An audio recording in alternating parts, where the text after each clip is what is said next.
Assalamualaikum warahmatullahi wabarakatuh. Perkenalkan, nama saya Fitria Angela Suci dengan nomor BP 21101155310391.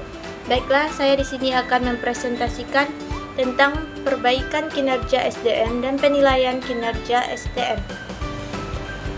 Walaupun manajemen kinerja merupakan proses yang berkelanjutan atau continuous process, namun dalam prosesnya, manajemen kinerja perlu dilakukan evaluasi yang digunakan untuk perbaikan kinerja atau review performance secara formal 1 atau 2 kali setiap tahun. Beberapa hal yang terkait dengan usaha perbaikan kinerja meliputi pertemuan perbaikan kinerja, kendala-kendala yang dihadapi, permasalahan utama, target dan kriteria kinerja yang diharapkan. Performance Review Meeting. Menurut Mayer, tahun 1958, pertemuan yang membahas upaya perbaikan kinerja bertujuan untuk meyakinkan agar kelima elemen manajemen kinerja dapat berjalan dengan baik. Kelima elemen kinerja yang dimaksud meliputi yang pertama, kesepakatan kinerja, yang kedua, pengukuran kinerja, ketiga, umpan balik, 4, dukungan manajemen, 5, dialog. Peran utama manajemen kinerja. Peran utama manajemen kinerja yaitu 1.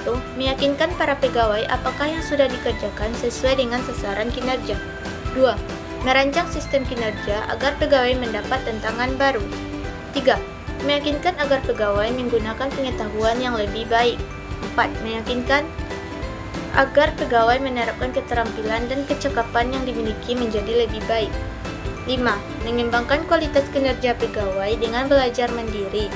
6. Membuat kesepakatan target kinerja pada bidang-bidang yang perlu ditingkatkan dan dikembangkan.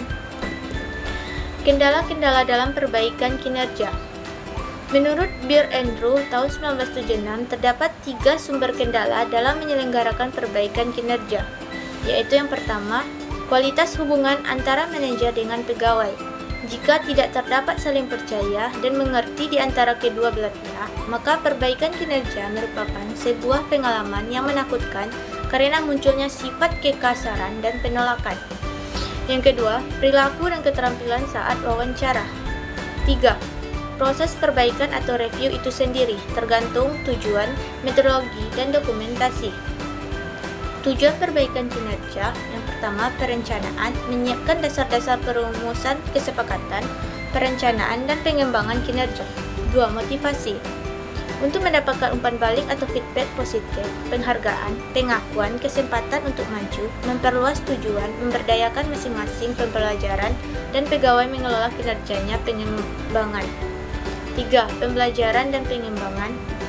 4. Komunikasi, untuk mendapatkan saluran komunikasi dua arah tentang peran, harapan atau persyaratan tujuan kinerja, kompetensi, hubungan, permasalahan, dan aspirasi kinerja.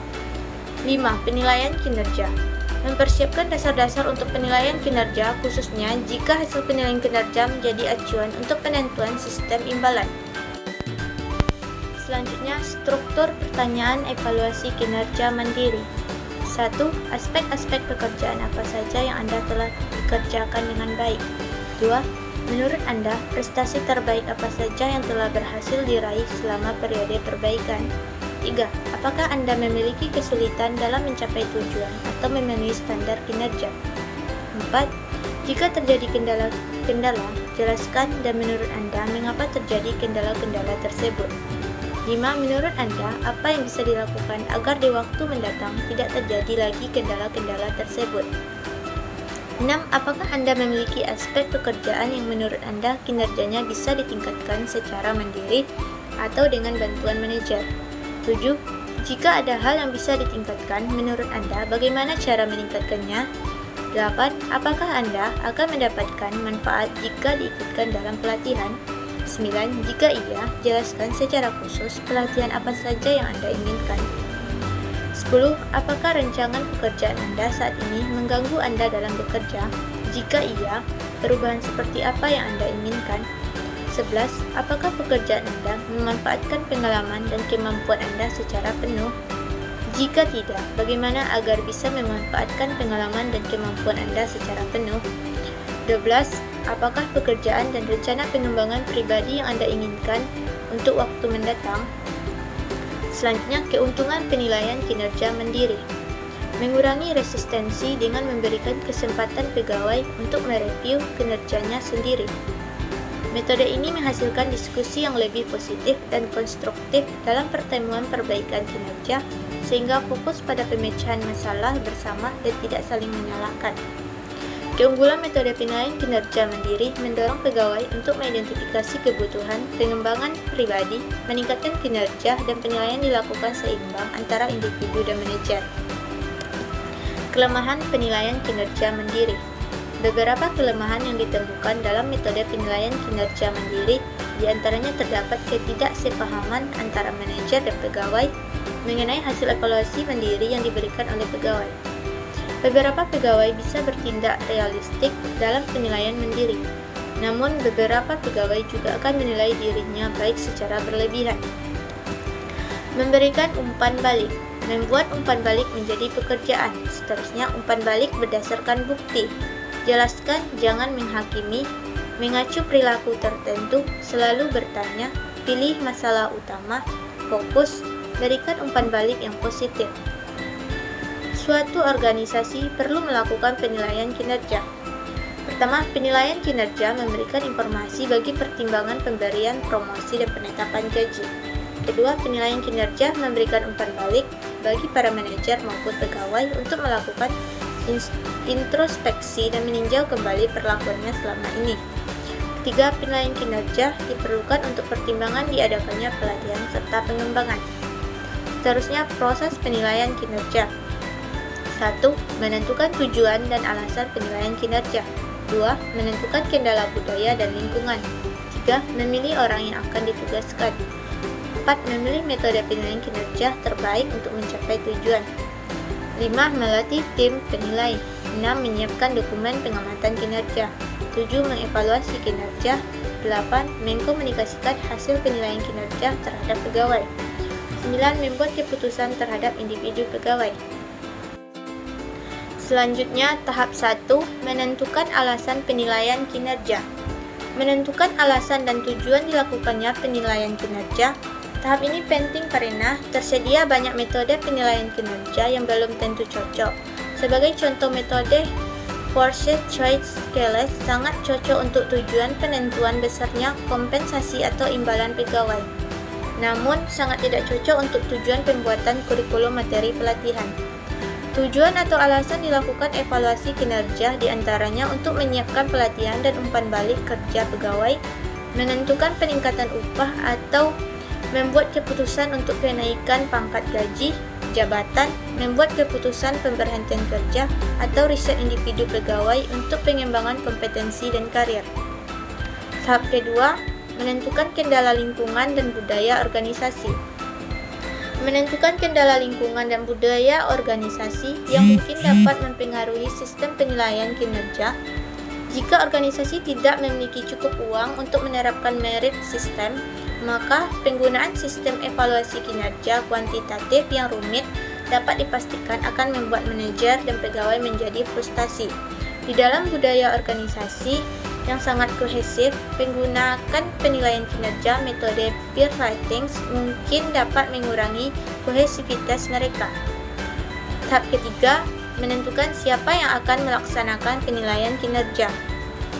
Menentukan siapa yang akan ditugaskan melakukan penilaian kinerja. Secara tradisional, penilaian kinerja dilakukan oleh atasan.